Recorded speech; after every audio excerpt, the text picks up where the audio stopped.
Hey America's Future, my name is Erica Anderson and I'm here to talk with you this month about advocating for things that you care about. Now, if you're on this website, chances are that there are a lot of issues that are important to you and that you want to be a voice for. Well, one of the best ways to be a voice for an issue that you care about is to write about it. And not just on your personal Facebook page or maybe on Twitter, but for a larger audience on a publication of some kind. Now, some people may write off that thinking that writing is only for real writers, but I'm here to tell you that anybody can write and publish on a larger platform if they know how to do it. So I'm going to talk with you today about how you can do that if that's something you're interested in, especially if you consider yourself someone that actually enjoys writing and wants to put your work out there. And maybe you're already doing that with a blog or your social media and didn't realize that you can do a lot more. So with the right strategies and the right idea, you can get the attention of editors and make it happen. Get your message out there in a much wider way than you ever could on your own personal platform. So let's talk about it. Now we can start with a letter to the editor. That's something anyone can do and get easily or more easily published than anything else. The problem is that letters to the editor are not nearly as widely read as actual opinion pieces that are published in the opinion section. So what you need to do is figure out what's the idea that's going to work for the opinion section at your newspaper or magazine of choice. I would recommend, looking more locally and smaller to start off with. That may be a place that you have a better shot at getting published. Before I started publishing opinion pieces several years ago, I really had no idea that it was possible to have a byline or get published in some of these larger publications.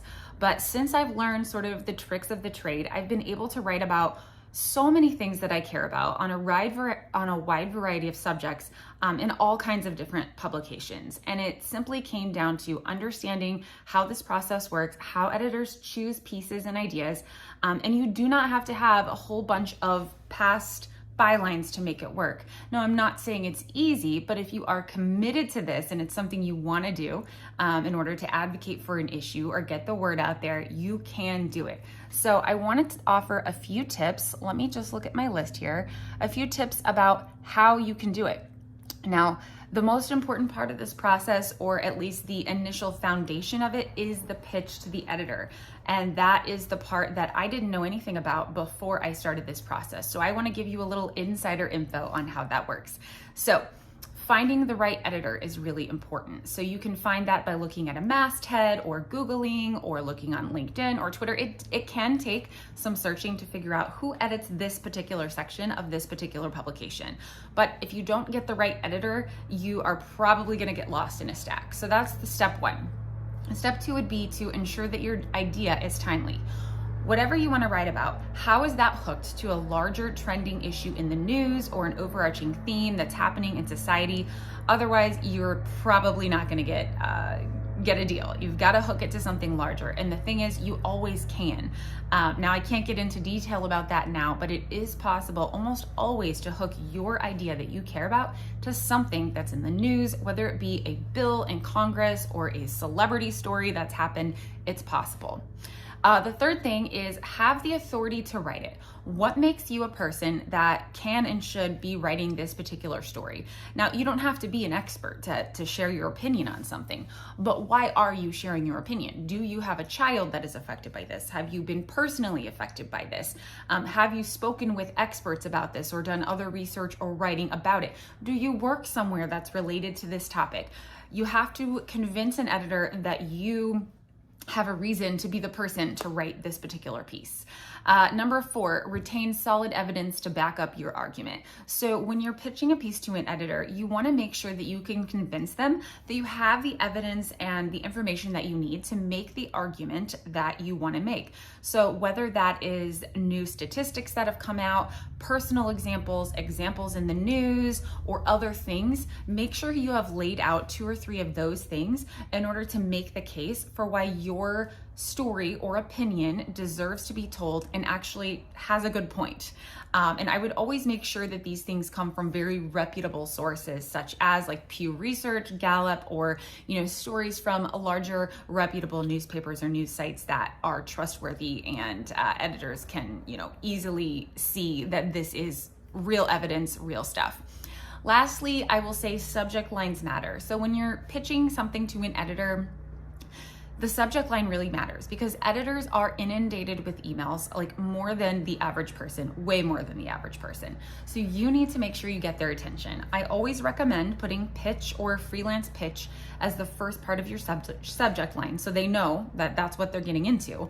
And then figuring out what is that salacious sentence or what is that enticing sentence that you're going to put after that will make them curious enough to open your email and read more.